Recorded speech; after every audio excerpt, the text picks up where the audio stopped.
Nah, kemarin dari hasil gelar perkara itu kan sudah jelas dilanjutkan penyidikan. Nah, karena itulah untuk menuntaskan kasus ini kami sudah mengajukan permohonan uji laboratorium forensik independen.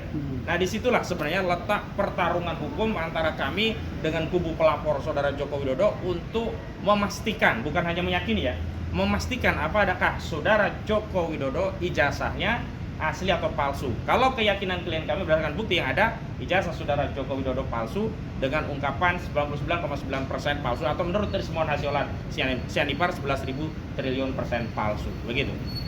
Ada yang lain? Soal uji laboratorium forensik pribadi tadi, apakah sudah ada Independen. Ya, bukan pribadi ya, tapi independen. Yang pernah kami spill ada dua otoritas. Yang pertama dari BRIN, Badan Riset dan Inovasi Nasional. Yang kedua dari Laboratorium Forensik Universitas Indonesia.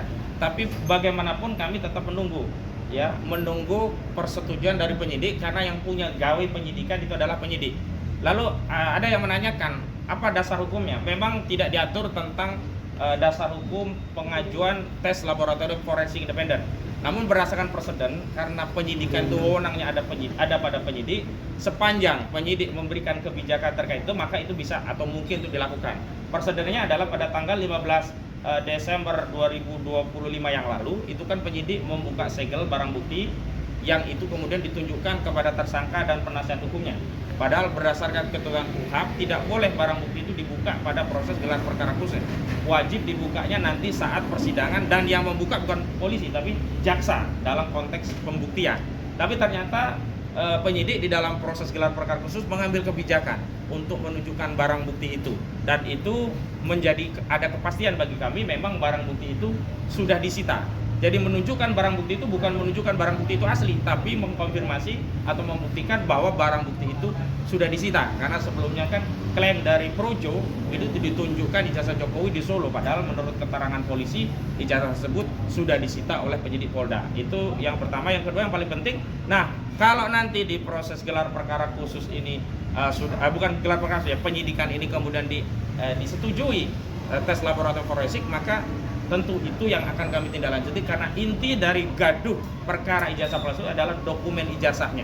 Jadi bukan fokus kepada panggilan cek Mulyono atau Jokowi, itu tidak ada kaitannya dengan dokumen ijazah. Apakah dia punya teman yang akrab atau tidak, itu tidak ada kaitannya. Tapi yang fokus adalah dokumen ijazah. Nah, namun sekali lagi kami tegaskan, penelitian dari sejumlah ahli kebijakan publik bahkan gugatan di KIP itu juga makin mengkonfirmasi bahwa apa yang dilakukan klien kami benar.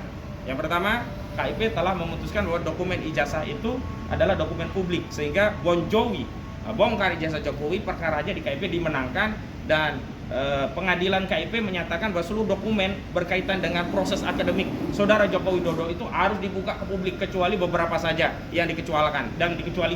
Misalnya soal NIK ya, kemudian nilai studinya Jokowi sama akte kelahiran. Nah, 3 hal itu dikecualikan. Selebihnya kan boleh. Selama ini kan kubu Jokowi selalu mengklaim bahwa ijazah yang dimiliki Jokowi itu sebagai dokumen private. Padahal sepanjang dokumen private itu sudah digunakan untuk jabatan publik, maka demi hukum berubah posisinya menjadi dokumen publik, dan itu dibuktikan dengan putusan KIP. Begitu. Cukup? Ya, terima kasih ya semuanya. Download Tribun X sekarang. Menghadirkan lokal menjadi Indonesia.